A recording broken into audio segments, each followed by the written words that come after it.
सोचने से कहाँ मिलते हैं तमन्नाओं के शहर, सोचने से कहाँ मिलते हैं तमन्नाओं के शहर, चलना भी जरूरी है मंजिल पाने के लिए। जी हाँ दोस्तों, आप देख रहे हैं अल्पाइन क्लासेस, जो कि यहाँ पे आपको बनारस हिंदू यूनिवर्सिटी का बीकॉम एमकॉम के साथ साथ नेट जेआरएफ का भी प्रिपरेशन चल रहा है। और जो महात्मा गांधी का जो नेशनल है ना न्यू एजुकेशन पॉलिसी आई है, सेमेस्टर की भी क्लासेस चलती हैं और बीएचयू की सेमेस्टर की भी क्लासेस यहाँ पे चलता है। क्लासेस कैसे ज्वाइन करेंगे? क्लासेस ज्वाइन करने के लिए आपको अल्पाइन क्लासेस ऐप को डाउनलोड करें या फिर टेलीग्राम को भी ज्वाइन कर लेंगे, वहां पे भी बहुत सारे इंफॉर्मेशन आपको मिलते रहेंगे। ठीक है, तो ऐप को जाइए डाउनलोड करिए, वहां पे बहुत सारे फ्री में मटेरियल है, तो उसको एक्सेस कर लीजिए। आज हम आपको बताएंगे कि बनारस हिंदू यूनिवर्सिटी में जो मास्टर ऑफ कॉमर्स का, ध्यान रखिए मास्टर ऑफ कॉमर्स में CU/CET नहीं हुआ, इसको ध्यान रखिएगा। बीएचयू का जो पैटर्न पहले था वही पैटर्न अभी भी है, चेंज नहीं हुआ है। ठीक है, चेंज होगा तो हम आपको बता देंगे। बहुत सारे बच्चे कंफ्यूजन में हैं कि CU/CET क्या एमकॉम में भी अप्लाई होगा? नहीं, अभी तक जो इंफॉर्मेशन है, गाइडलाइन है, उसके अकॉर्डिंग CU/CET ओनली ग्रेजुएशन वाले बच्चों के लिए है। तो आइए हम आपको दिखा दें कि मास्टर ऑफ कॉमर्स में कौन कौन सब्जेक्ट से कितने क्वेश्चन आते हैं। ये ऑलरेडी आपको बता दिया गया सिलेबस में। ठीक है, लिंक डिस्क्रिप्शन में सिलेबस का वीडियो है, या फिर आप वीडियो सेक्शन में जाके देख लेंगे, कंप्लीट सिलेबस में वहां पे आपको मिल जाएगा। यहाँ पे आप एक बार स्क्रीनशॉट ले लेंगे तो भी आपको पता चल जाएगा कौन से सेक्शन से कितने क्वेश्चन आते हैं। आज हम आपको बताएंगे financial accounting, corporate accounting, management accounting और कॉस्ट अकाउंटिंग से कितने क्वेश्चन पूछे जाते हैं मास्टर ऑफ कॉमर्स में। ठीक है, तो मास्टर ऑफ कॉमर्स में मेरे दोस्त सबसे पहले तो ये आप जानिए कि जो आपका अकाउंटेंसी सब्जेक्ट है, इससे आपका 30 क्वेश्चन, ध्यान से सुनिए 30 क्वेश्चन, मतलब 120 क्वेश्चन में 30 क्वेश्चन आपका अकाउंटेंसी से आता है। ठीक है, ध्यान से देखिएगा। और एक क्वेश्चन आपका 4 मार्क्स, मतलब 120 मार्क्स। किसी का 1 नंबर से एडमिशन नहीं होता है, और आपको अकाउंटेंसी से 120 क्वेश्चन आएगा। इसका मतलब अकाउंटेंसी एमकॉम इंटरेस्ट में कितना इंपॉर्टेंस होने वाला है मेरे दोस्त, ये आप खुद देख लीजिए। तो आइए हम आपको बताते हैं कौन कौन से टॉपिक हैं जो मास्टर ऑफ कॉमर्स में बीएचयू बनारस हिंदू यूनिवर्सिटी का तो सिलेबस है ही है, साथ में आपको ऑल ओवर इंडिया में जहां भी आपको एमकॉम इंट्रेंस देना है, चाहे आप CU/CET जो आपका सेंट्रल यूनिवर्सिटी इंट्रेंस एग्जाम बहुत सारी यूनिवर्सिटियां मिलकर कराती है, बीएचयू अभी उसमें नहीं शामिल है, वहां पे भी ये काम आता है। और आप दिल्ली यूनिवर्सिटी का अगर प्रिपरेशन करते हैं तो वहां पे भी सिलेबस काम आता है। तो आइए देखते हैं सिलेबस में क्या है। और सबसे अच्छी बात कि जो सिलेबस इस बार का हमने आपको एक बनाकर दे रहा हूं, इसमें मैंने ABC एनालिसिस किया है। A for very important, B for less important, C for very less important. कहने मतलब यह है कि आपको कौन से चैप्टर को ज्यादा ध्यान देना है मास्टर ऑफ कॉमर्स में। ये आपको जहां C लिखा होगा मतलब वो थोड़ा सा कम इंपॉर्टेंस है, जहां पे B लिखा होगा वह 1-2 साल में 3 साल में आ जाते हैं, और जहां पे A लिखा होगा वह आपके लिए बहुत ही ज्यादा इंपॉर्टेंस है। ठीक है, तो आपका है meaning and objective of accounting. क्या है मेरे दोस्त? Meaning and objective of accounting. किसको हम लोग रखते हैं इसमें? C, बस नॉलेज के, एमकॉम एंट्रेंस के लिए है, ध्यान रखना।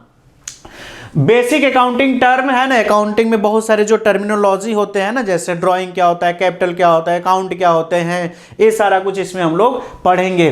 अकाउंटिंग प्रिंसिपल जो कि A कैटेगरी में रहेगा, कहां पे रहेगा ये अकाउंटिंग प्रिंसिपल मेरे दोस्त? कहां पे रहेगा? A कैटेगरी में रहेगा, A कैटेगरी में, बिकॉज ये बहुत ही ज्यादा अकाउंटिंग प्रिंसिपल इंपॉर्टेंट होता है।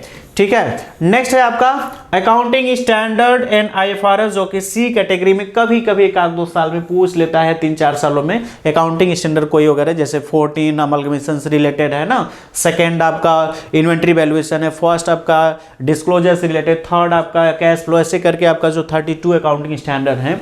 अकाउंटिंग इक्वेशन आपका B, जैसे कि एसेट्स इक्वल टू क्या होता है, कैपिटल प्लस लायबिलिटीज, ये सारी चीजें इसमें हम लोग देखेंगे। डबल इंटरेस्ट सिस्टम अकाउंटिंग की जो जान होती है कि जिसमें पर्सनल रियल नॉमिनल अकाउंटिंग, या फिर ट्रेडिशनल के अप्रोच के अकॉर्डिंग पर्सनल रियल नॉमिनल, या आप मॉडर्न के अकॉर्डिंग आपका जो हम लोग पढ़ते हैं अमेरिकन अप्रोच, वो भी इसमें हम लोग सीखते हैं। Origin of transaction, source of document, ये सी कैटेगरी में हम लोग इसको रखते हैं कि जो भी डॉक्यूमेंट्स, ऐसे कौन कौन से डॉक्यूमेंट्स हैं, ठीक है ना, जो कि हम लोग अकाउंटिंग जब करेंगे तो उसमें यूज होते हैं, उस डॉक्यूमेंट का यूज हम लोग करते हैं अकाउंटिंग करने के लिए। नेक्स्ट है आपका बुक्स ऑफ ओरिजिनल एंट्री, जैसे जर्नल एंट्री। जर्नल एंट्री आपका बहुत ही इंपॉर्टेंट टॉपिक है, चाहे वह बीकॉम एंट्रेंस हो चाहे वह एमकॉम है। या अभी हम किसके लिए बता रहे हैं, एमकॉम के लिए बता रहे हैं, तो बहुत ही ज़्यादा इंपॉर्टेंट यह टॉपिक है, ठीक है ना। चलिए नेक्स्ट है आपका जीएसटी। जीएसटी आपका बहुत ज़्यादा इंपॉर्टेंट नहीं है, ठीक है, एमकॉम के पॉइंट ऑफ व्यू से। हाँ, बस आपको जब टैक्स वहाँ पे पढ़ाएंगे तब उस वहाँ पे आपका इनकम टैक्स के टॉपिक में आपका है, सॉरी टैक्स वाले टॉपिक में डायरेक्ट टैक्स और इनडायरेक्ट टैक्स के अंदर इंपॉर्टेंस हो जाता है। कैश बुक में हम लोग पढ़ेंगे कैश बुक और पेटी cash book, single column, double column, ये सब कुछ इसमें हम लोग देखेंगे। सब्सिडरी बुक अलग टाइप की, जैसे परचेज बुक हो गया, सेल्स बुक हो गया, परचेज रिटर्न बुक हो गया, ये सब कुछ देखेंगे। एक जो कि आपका इंपॉर्टेंस है, ए कैटेगरी में रखा जाएगा, ठीक है ना। लेजर आपका सी कैटेगरी में रखेंगे, जब जर्नल के बाद हम लोग लेजर बनाते हैं। ट्रायल बैलेंस और एरर आपका बी रहेगा, मतलब इंपॉर्टेंट है बी। देखो ए और बी, ए मतलब बहुत ज्यादा इंपॉर्टेंट, बी मतलब थोड़ा इंपॉर्टेंट है ना, थोड़ा सा उससे कम, और सी मतलब बहुत कम इंपॉर्टेंट, ठीक है ना। नेक्स्ट है आपका bank reconciliation statement. Bank reconciliation statement के बाद आपका आ जाएगा डेप्रिसिएशन। डेप्रिसिएशन चैप्टर को हम लोग इंपॉर्टेंट कैटेगरी में रखेंगे, जो कि हमेशा आता है आपका कुछ, जैसे 2 साल पहले का डेटा, जैसे 2 साल बाद डेप्रिसिएशन निकालने के बाद उसका टोटल वैल्यू दिया रहेगा, फिर पूछेगा कि 2 साल पहले इसका क्या वैल्यू रहा होगा, ऐसे क्वेश्चंस आते हैं। प्रोविजन एंड रिजर्व से क्वेश्चन आते हैं। बिल्स ऑफ एक्सचेंज, कभी कभी आपका ये बिल्स ऑफ एक्सचेंज ध्यान रखना, अगर पढ़ोगे तो मनी बैंकिंग में भी ये आपको काम आएगा। रेक्टिफिकेशन ऑफ एरर, ठीक है। नेक्स्ट आपका capital and revenue. Financial statement with adjustment, यह जो एडजस्टमेंट टॉपिक है ये बहुत ही ज़्यादा आपके लिए इंपॉर्टेंट है, ठीक है ना। एडजस्टमेंट की जो टॉपिक है ये आपके लिए बहुत ज़्यादा इंपॉर्टेंट है। पार्टनरशिप में जो फंडामेंटल ऑफ पार्टनरशिप है, ये भी आपका इंपॉर्टेंट टॉपिक है, जिसमें इंटरेस्ट वगैरह जो कैलकुलेट करते हैं ड्राइंग पे, ठीक है ना, या फिर कैपिटल पे जो इंटरेस्ट कैलकुलेट करते हैं वो भी आपके लिए इंपॉर्टेंट है।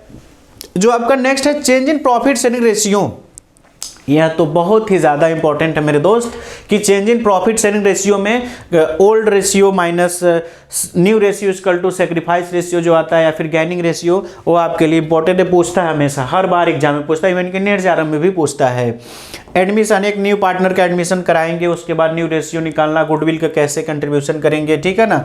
रिटायरमेंट होगा तो क्या ट्रीटमेंट होगा, और डेथ ऑफ पार्टनर, मतलब पार्टनरशिप का जो चैप्टर है वह आपके लिए बहुत ही ज़्यादा इंपॉर्टेंट है, चाहे वह बीकॉम स्टूडेंट हो, चाहे एमकॉम एस्पिरेंट हो, या नेट वाले बच्चे हो। D solution of the partnership, मतलब पार्टनरशिप का पूरा चैप्टर ही क्या है, ए कैटेगरी में रखा गया है। नेक्स्ट है आपका नॉट फॉर प्रॉफिट ऑर्गेनाइजेशन, ऐसे ऑर्गेनाइजेशन जिनका पर्पस प्रॉफिट कमाना नहीं होता है, उस ऑर्गेनाइजेशन को हम लोग एनपीओ बोलते हैं। नेक्स्ट है आपका शेयर का chapter, accounting for company share. Share कितने टाइप्स के होते हैं, शेयर कितने तरीके से इशू किए जा सकते हैं, ठीक है ना। ये सारा टर्म एंड कंडीशन, शेयर का कैसे फॉरफीचर किया जाता है, फॉरफीचर करते हैं तो पूरा शेयर इशू किए हैं कि नहीं किए हैं, कैपिटल रिजर्व में कितना पैसा जाएगा, बैलेंस में कितना बचेगा फॉरफिटेड का, इससे रिलेटेड क्वेश्चंस आते हैं।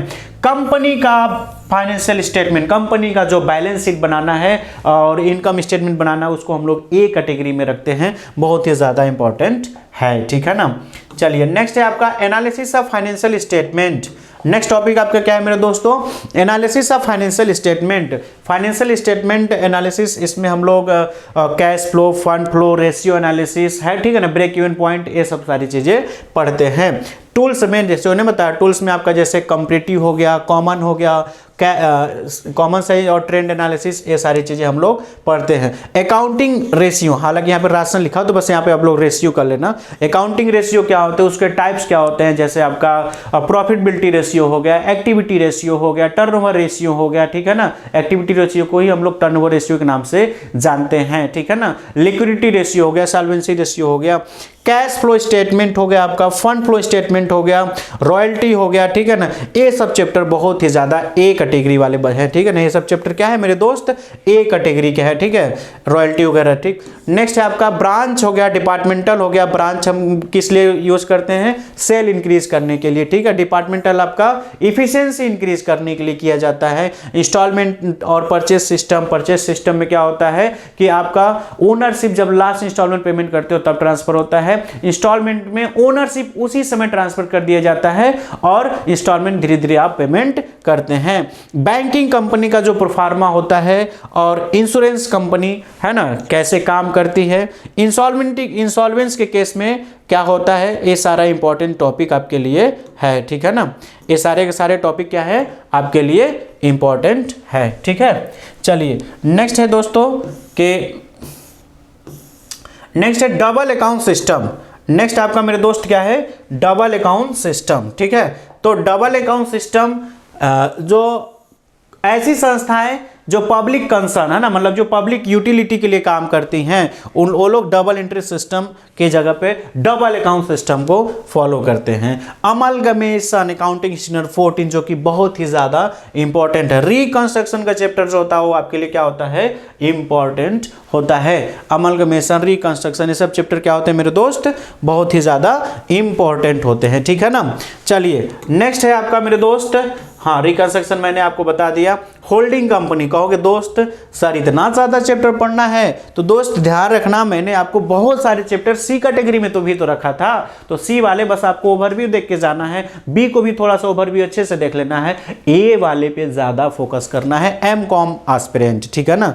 चलिए नेक्स्ट है मेरे दोस्त reconstruction of the company, holding of the company, liquidation, ठीक है ना। एम्प्लॉय स्टॉक ऑप्शन प्लान क्या होता है, बाय बैक ऑफ शेयर क्या होता है, शेयर का वैल्यूएशन कैसे करते हैं, और कुछ टॉपिक हम लोग कॉस्ट अकाउंटिंग का भी पढ़ते हैं। कुछ टॉपिक हम लोग क्या करते हैं, कॉस्ट अकाउंटिंग का भी पढ़ते हैं। ये अब ध्यान रखना 30 क्वेश्चन आएगा, 30 क्वेश्चन, तो 30 क्वेश्चन अगर आएगा तो कोई आपको 4-5 चैप्टर उठा के नहीं दे देगा, ठीक है। कम से कम आपको 20-25-30 चैप्टर अच्छे से पढ़ के जाना पड़ेगा। यहाँ पे लगभग मैंने 48 चैप्टर 51 के आसपास आ गया है। 51 में आपको 30 क्वेश्चन, जिसमें 20-25 चैप्टर तो आपको सी कैटेगरी वाले थे, तो आपको डरने की जरूरत नहीं, घबराने की जरूरत नहीं है। सारा नोट्स हम आपको देंगे और अच्छे से पढ़ाएंगे, और गारंटी है कि अगर जितना हम वीडियो पढ़ाएंगे, जितना हम वीडियो में पढ़ाएंगे, जितना आपको नोट्स देंगे, जितना आपको रिविजनरी वीडियो कराएंगे, जितना आपको टेस्ट सीरीज कराएंगे, जो आपको डेली बेसिस पे एमसीक्यू दिया जाएगा, जो आपका वीकली टेस्ट होगा, अगर आप ईमानदारी से 50% भी कर लेते हो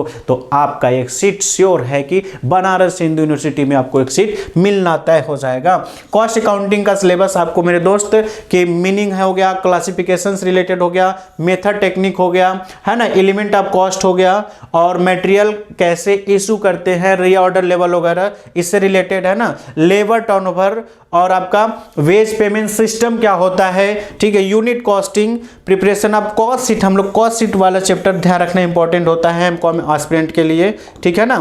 उसके बाद आपका है नेक्स्ट, उसके बाद मेरे दोस्तों नेक्स्ट क्या है आपका, नेक्स्ट मेरे दोस्त है कॉन्ट्रैक्ट कॉस्टिंग क्या होता है, जॉब कॉस्टिंग, ऑपरेटिंग कॉस्टिंग, यह सब आपके लिए इंपॉर्टेंट होता है, ठीक है। चलिए अब आपका लास्ट आ गया आपका प्रोसेस कॉस्टिंग क्या होता है। प्रोसेस की जब कोई मटेरियल एक ही बार में नहीं बनते हैं, उसको कई 2-3 प्रोसेस से गुजरना पड़ता है, उसको हम लोग एक अकाउंटिंग बनाते हैं, जिसको हम लोग प्रोसेस अकाउंटिंग के नाम से जानते हैं, ठीक है। उसको हम लोग किस नाम से जानते हैं, प्रोसेस। मार्जिनल कॉस्टिंग क्या होता है, ब्रेक इवन पॉइंट, ठीक है ना, margin of safety, volume ratio, ये सब कुछ आपका लास्ट था।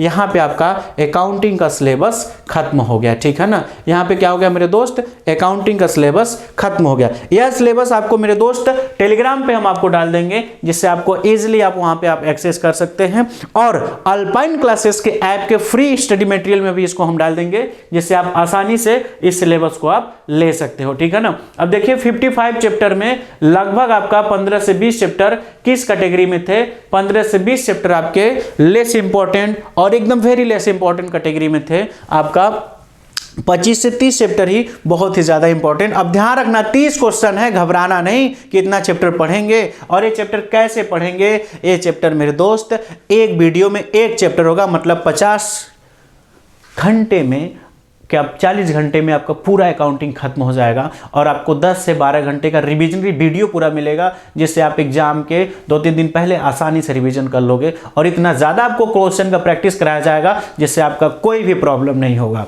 तो वीडियो को ज़्यादा से ज़्यादा लाइक करें। कोर्स परचेज करने के लिए आप लोग व्हाट्सएप पे कांटेक्ट करें। इस समय फ्री में बहुत सारे मटेरियल प्रोवाइड कर रहे हैं, साथ में कुछ पेड कोर्सेज भी हमारे पास हैं। तो पेड कोर्सेज ज्वाइन करने के लिए अल्पाइन क्लासेस ऐप को डाउनलोड करें। बिकॉज अगर के 100 वीडियो होंगे तो 20-25 वीडियो यूट्यूब पे होंगे। पूरा का पूरा वीडियो चाहिए, पूरा गाइडलाइन चाहिए, पूरा व्हाट्सएप सपोर्ट चाहिए, तो व्हाट्सएप सपोर्ट चाहिए और टेलीग्राम सपोर्ट चाहिए, सब कुछ। तो आप क्या करेंगे, अल्पाइन क्लासेस ऐप को डाउनलोड करके कोर्स को एक्सेस कर लीजिए। इस समय कोर्स का ऑफर भी चल रहा है, तो ऑफर को एक्सेस करिए और चैनल को भी सब्सक्राइब करिए। Thank you very much.